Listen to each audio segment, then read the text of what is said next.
We've been doing movie nights for years. Gen Xer and A Gen Z. Random weird moments that the two of us have experienced, and there are a lot of those. And he crashes them. As you do. It's like, I'm just sitting there and I'm like, where did this come from? Why are we singing?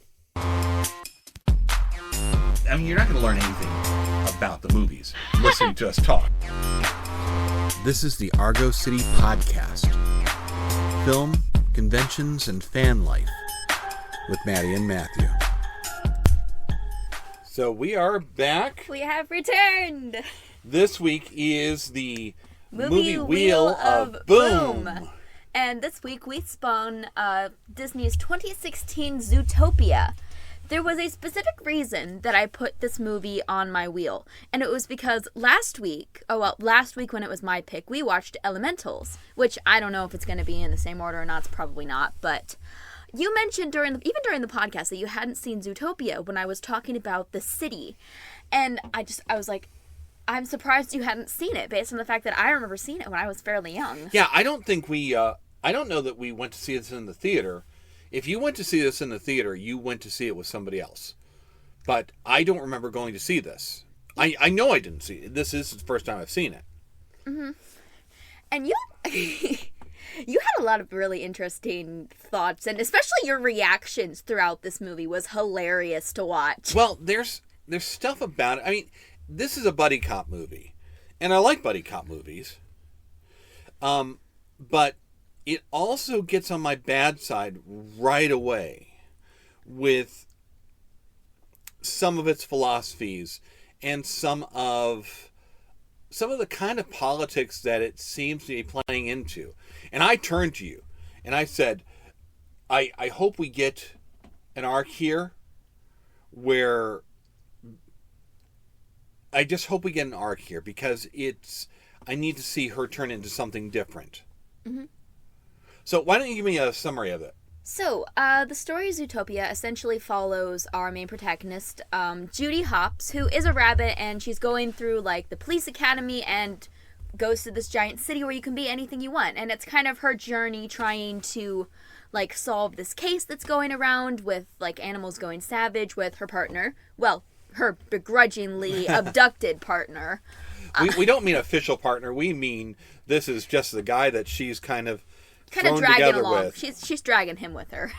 Because he's not a good guy. He's low-level, street thug, con man. Yeah, but I actually really like that. I don't know. I like that trope of, like, the bad guy teaming up with a good guy to, like, fight a common enemy. Or, well, I guess it's not really a common enemy in this case, but I've always kind of liked that general trope. Well, and that was something interesting, too, because we're in the middle of it, and I looked at, like, that's it. I'm rooting for the fox. Yeah, and I looked at you and I was like, no! You can't be rooting for him. Not now, at least, because he was still a jerk at this point. Well, but still! Yes, but this is one of those things where you get into the difference between people. There was one night I remember I was watching a movie called Heat with Mom. Okay. This is an L.A. crime story. It is Robert De Niro and Al Pacino. It's actually the first time that we see them together on screen. Kilmer shows up in it, and it's really, really good. And you've got the detective who's hunting down this gang, and you've got the gang who's trying to make their one last score. Mm-hmm. And I noticed something about 2/3 of the way through it. What did you notice? Mom is rooting for the cops. She is totally on the cop's side. She really likes cop movie stuff, though. And I am rooting for the gangsters. And I am totally into their side. And it's one of those movies that'll lend itself to that. You could really pick either team. But that just kind of reminds me as, like, my generation's thing with that, with Twilight, I think it's called. Yes, Team Jacob or Jacob or Team what's his name. I never read Twilight. I was too busy reading The Hunger Games. I read the first one, just like I read the first Hunger Games, which is enough to understand that this is not for me. Yeah. Yeah, I'm struggling not to get off on that tangent. I will tell you what, though, my favorite Twilight memory is being in the car with you coming home from some shop. Okay. Picking up something. It's like, okay, so I'm thinking for TV night, maybe we're gonna try some Twilight Zone. And you were appalled. Like, really? Oh, no. And I'm like, well, what's wrong with that? You mean like that vampire thing? No. No. Oh my gosh, that does sound like something I'd say. Oh no. Oh, that does sound like me. I didn't even know I had a prejudice against that. You did, and that was fascinating. That's and, so weird. Maybe because I was a Harry Potter girl? It just means that we brought you up correctly. Oh my gosh.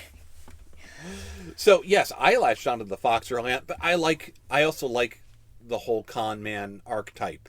Yeah. I like the stuff like in Ocean's 11 or John Constantine.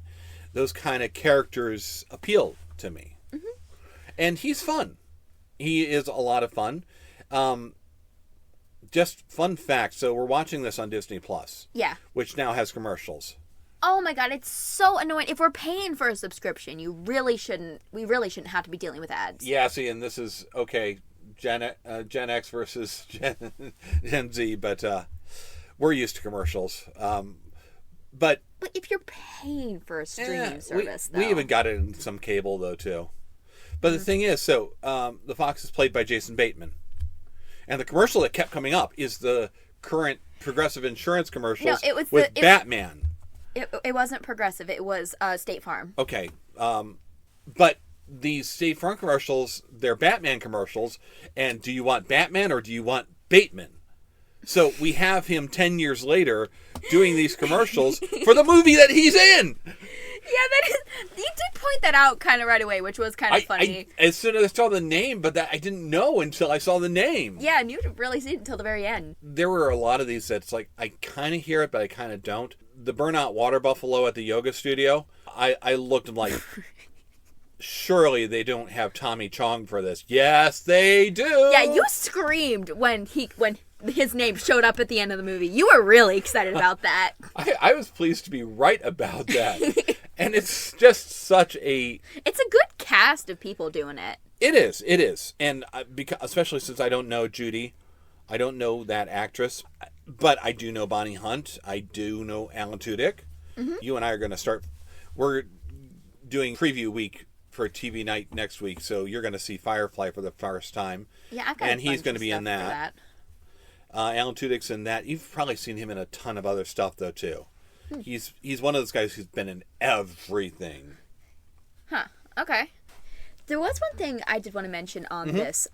Did you know that Zootopia originally had a very different concept for it? No. This is nothing like the original concept of the movie.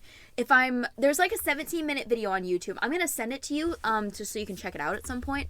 But the original concept of the movie doesn't even have, if I remember correctly, it doesn't even have Judy in it.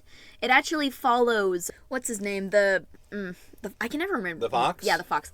It actually follows him as he's attempting to So, predators, when they become of a certain age, they have to wear these collars around their necks, which shock them when they turn aggressive.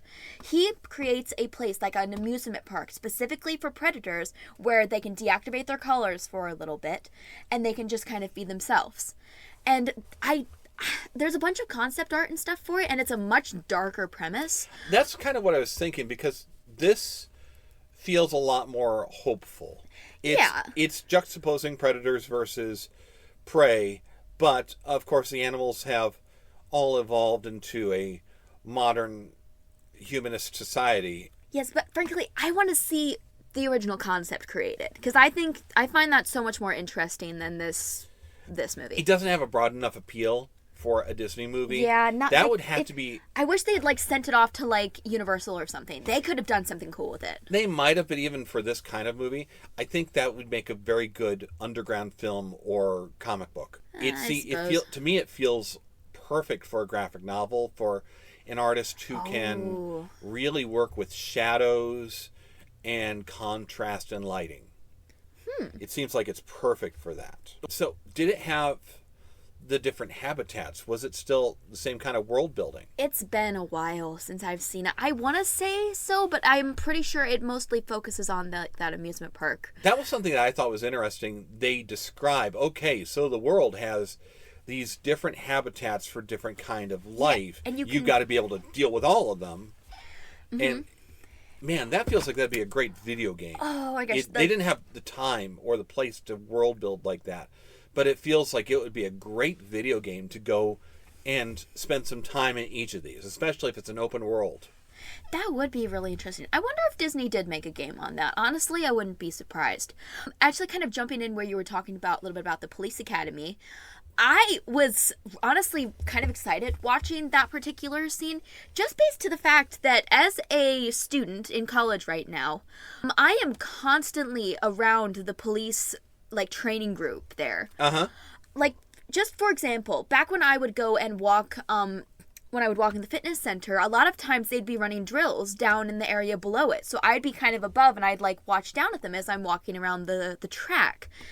And heck, I'm in the ILOF building so much nowadays that's one of their main classrooms, and I'll not poke my head in, but I'll look through the window just out of curiosity. And it's cool that I've actually seen some of that training in action. Mm. So I just thought that was really interesting. I just wanted to add that there. Well, and they do go through a lot of it. But this is where I even begin my problems here. You mentioned that the fox, Nick, that's his name, Nick, is just a jerk at the point where I declared my love for him. But I don't know. Judy, to me, is... She is horrible. Yeah, she is kind of horrible towards the start of it. But everything around her is too. And it's all of this bothers me. There's a moment where Nick, you're not a real cop. And here's the thing. He's right. What do you mean he's right? Judy is not a good cop. She's not a real cop. We watched the training. She fails every test. Every time she tries to go through one of those tests. Nope, you dropped, you're dead. Nope, you slipped, you're dead. And it's constant. They put her through because they want the visuals. They want the goodwill of the first rabbit police. And then they put her in the big city. None of this is good. And here's the thing. She's not a good cop. In fact, she's the worst kind of cop. They put her as a meter maid. I'm going to write the most tickets ever. 200 in a day, that was her goal. And she got 200 in a day. Even when she first shows up, her attitude is so privileged.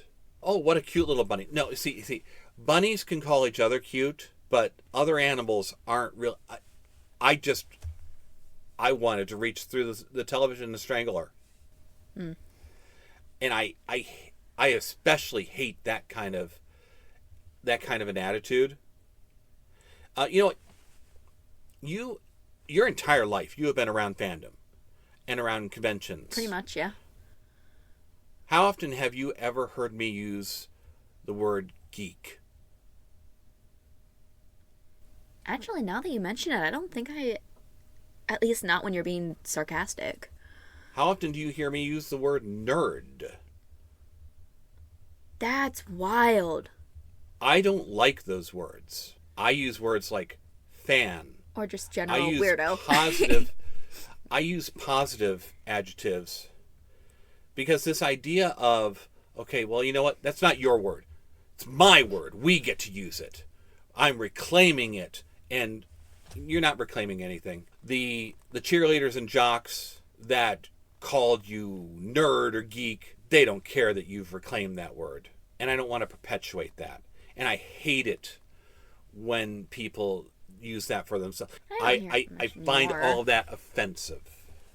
So for her to break that out, and it's her first interaction with her first cop. It did kind of feel out of place there. So all of it, and that's where I'm looking at this and like, oh man, I want to see an arc for her. because I want to see her succeed. I want to see her find her best destiny rather than just being in there because Mayor Bellwether wants the first bunny police officer.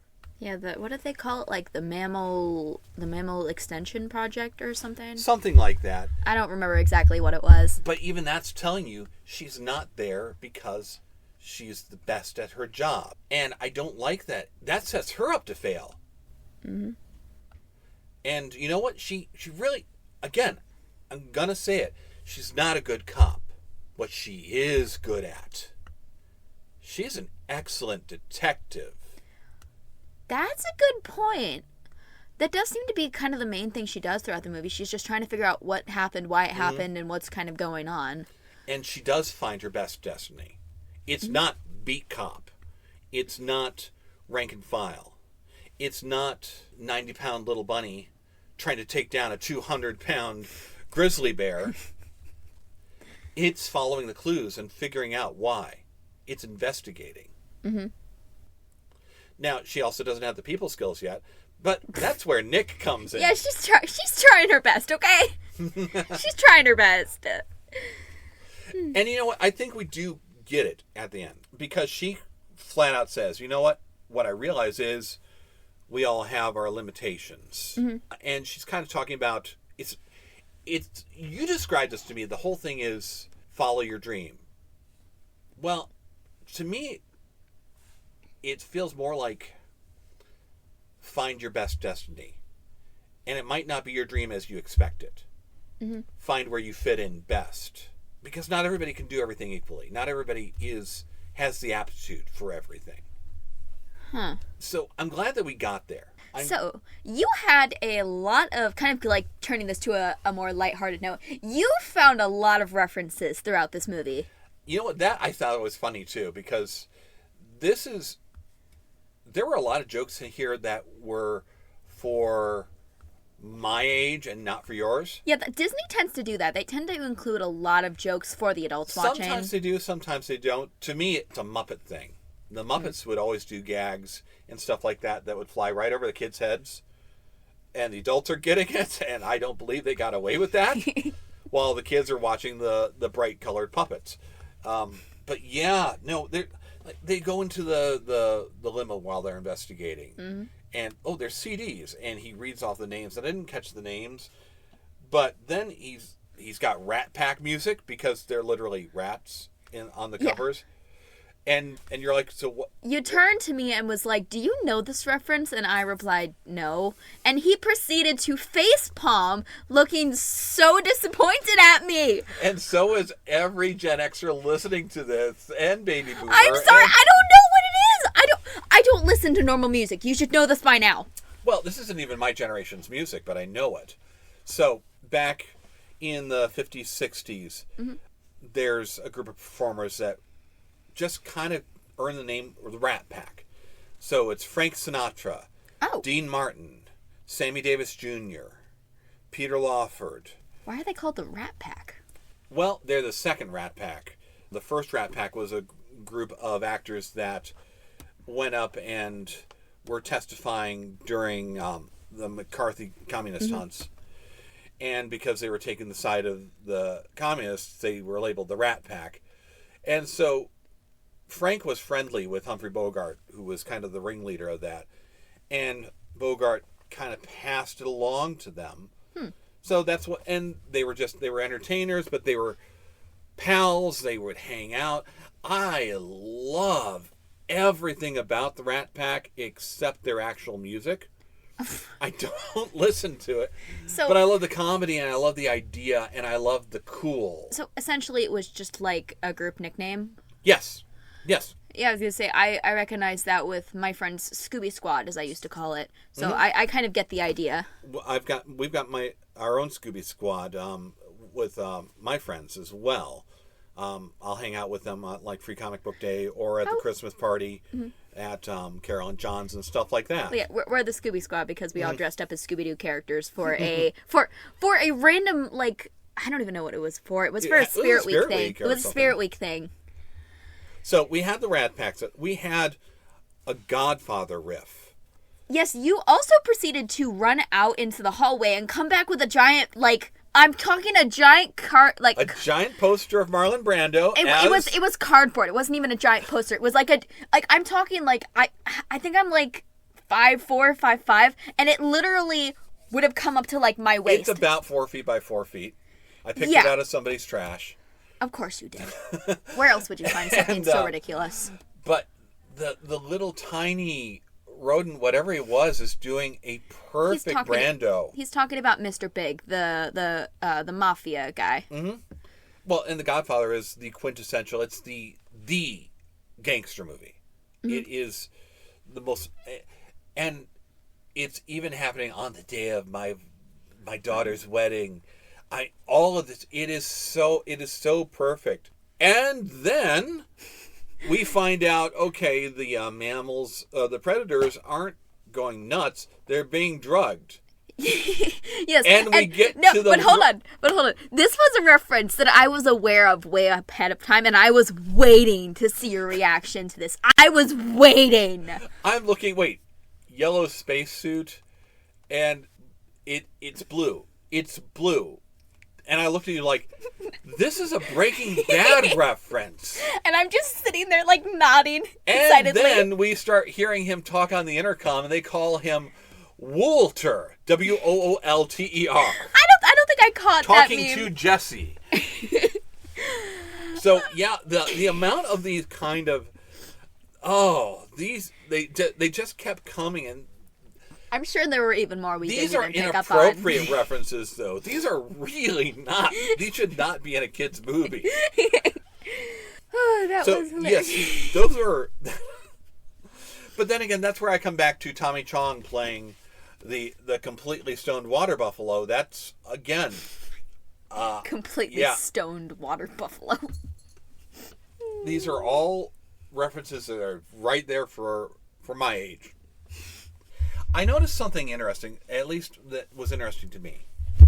So, Nick gets discriminated against because he's a predator, because he's a fox. Of his race, and it has a reputation. But Judy, she gets discriminated against because she's physically weaker. Yeah, she's tiny. It's tiny, a different kind of discrimination. Adorable. She's getting discriminated against because they're not sure she can do the job. They're discriminating against Nick because they don't think they can trust him. Can you elaborate on that? Nick's never shown any indication that he would snap and be a vicious animal. Mm-hmm. But he's still getting... But the bigotry is still against that. Well, I think the bigotry for him, at least, was more along the lines of being, like, too cunning, being, like, sly as a fox, things like that. That was what they referenced in the flashback scenes. But they also reference, okay, you're a predator. We're going to muzzle you. It's That's those true. Teeth we're afraid of. Not the fact that you're going to steal my wallet. Yeah, it's not like we're going to be able to charm speak you. Yeah. Mm-hmm. I didn't think about that. So there's a real difference in that. I'm not sure how I feel about them trying to make that equivalency. But I also thought was really interesting, and it comes back to what Judy says about, you know what, we do all have our limitations. Let's try what we can do, try and find out where we belong, what we can do. Mm-hmm. Because even the police cop flat out says, this world has always been broken. That's a really interesting perspective to throw in here. Because It's a very humanist society. But to acknowledge that, no, we're living in a flawed world. We're living in a flawed universe. Yeah. And you know what? As evolved as we think we might be. We talked about this last week as well. Yeah, the animal is still just below the surface. Mm-hmm. I like seeing all of that. I think all that is a really healthy message to throw in there. So it's a mixed bag for me. It really is all over the place. So, if out of curiosity, if I was going to ask you, what would you change if, let's say, you're directing this? What exactly would you have changed? I think what I would have liked to have seen is Judy humbled a little bit earlier and more significantly. I would have liked to have seen the rest of the department be concerned for why this small rabbit is being put on such a dangerous assignment. Not because of bigotry, but because they don't know if she's going to be able to handle some of the physical challenges. And as she fails to accomplish some of these tasks, can't hold down this 250 grizzly bear, can't guard this person, I'd like to have seen her realize that it's not that they're prejudiced against me, it's that there are certain tasks I'm physically not built for. And from there, I'd like to see it drive her towards, but while I can't wrestle down an alligator, I'm excellent at following a trail of clues. And to see that, to see her investigative skills, to see her detective work actually revolutionize the Zootopia Police Department. I think that's what I'd like to have seen. But then again, if they had done that, who's to say I would have liked it? Maybe I would have looked at that as too preachy, too on the nose, and not subtle enough. So it's hard to say. I mean, the subtlety is everywhere in here. We have Mayor Bellwether. Yes. And, I mean, that name is so on the nose, but it's going to fly over everybody's head.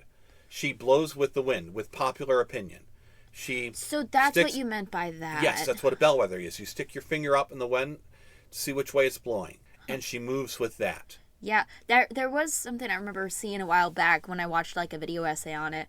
She's constantly going like where the public wants her, following the public people, and that's what you mentioned. I did want to ask, did you call her betrayal or? I didn't, but it makes sense. And this is another thing I like, that they show. So you have the mayor and the government trying to divide the people, trying to create fear between the races, because this is very much something that we see even today. They've gotten worse in the last 18, 20. I mean, it's gone backwards, and you can pinpoint the government putting its finger on the scale in a couple places to keep that fear going. There's the old law of supply and demand. Yeah.